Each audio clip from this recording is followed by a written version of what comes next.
This guy is as close as we want to get.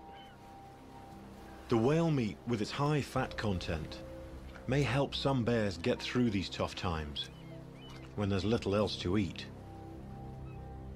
If warming trends continue, competition for this small pile of food could get fierce. For a species already on the brink, polar bears will have some tough times ahead.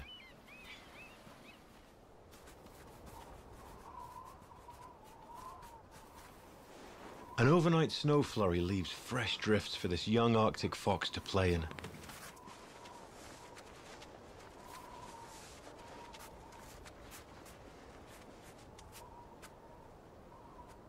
The icy lagoon is full of activity. The bears use this new platform to practice their light-as-a-feather walk. Sea ice, unlike freshwater ice, is flexible, which gives the bears a lot to experiment with.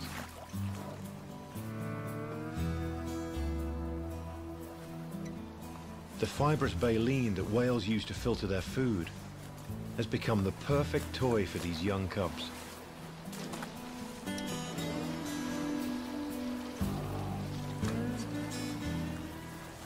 Play attracts attention, and quickly their mom claims the large baleen to strip out what she can from it.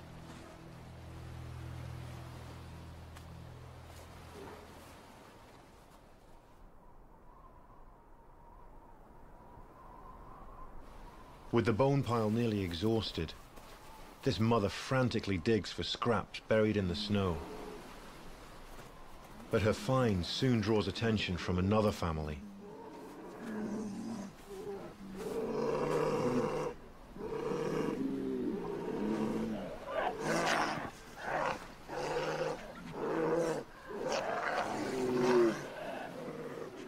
Tensions are high as bears uncover every last bit of whalebone, scraping what meat they can from the bones.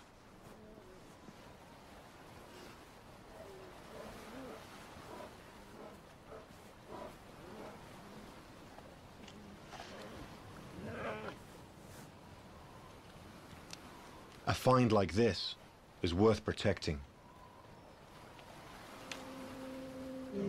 And this mother bear is not about to give up her meal so easily.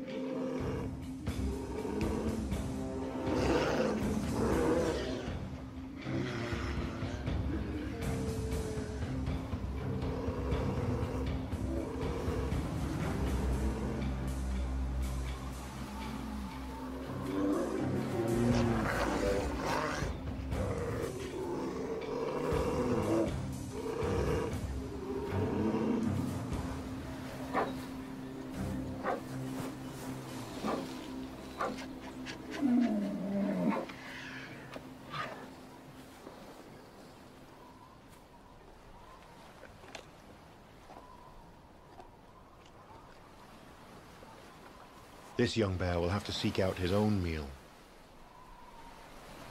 Fortunately for him, the weather appears to be getting worse. Temperatures have dipped to a bone-chilling 20 degrees below. Grease ice is starting to cover the water, and winds batter the tiny island.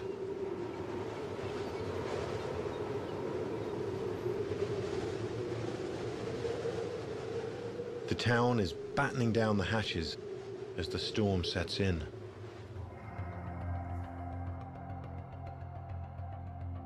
Once ice begins to form, the ocean freezes over in just a few days.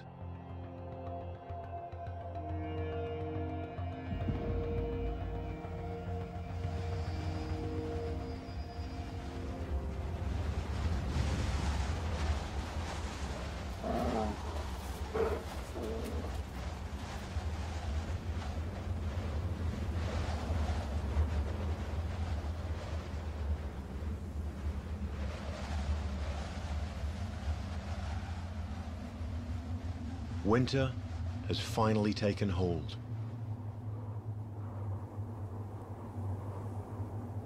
The town, now in its final days of sunlight, bids farewell to the bears as they head out onto the pack ice to hunt.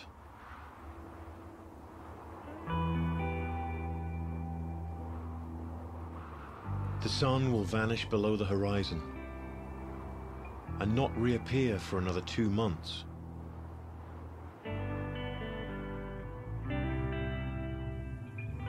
For now, the world is in darkness.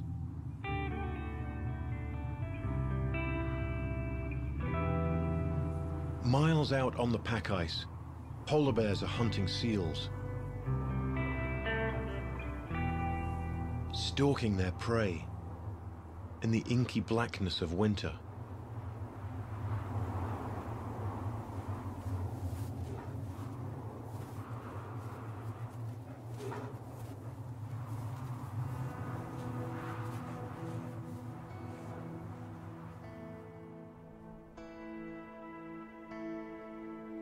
Near the end of January, the sun begins to reappear.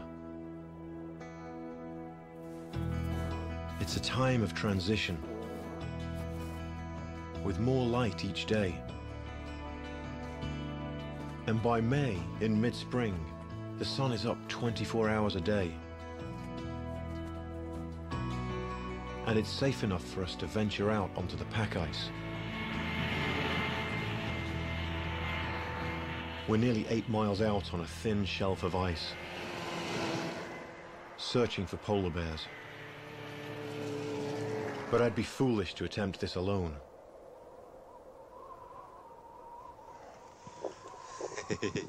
Dale Brower grew up on the North Slope. Maybe we'll get on a high point and look around? Meaning he grew up in a world completely alien to most of us. These are really fresh because they're actually on top of our sled tracks from about 5 hours ago, maybe even 4 hours ago. So they weren't here then, that's for sure. He might have heard the snow machines and then kind of snuck back off into these pressure ridges here, and he could just be hiding out in this stuff. In this featureless white landscape, it's the bears that have the advantage. Problem is, if they're off in the distance or if they're behind the ice, they get easily obscured, even a large animal like a polar bear. Is this a weather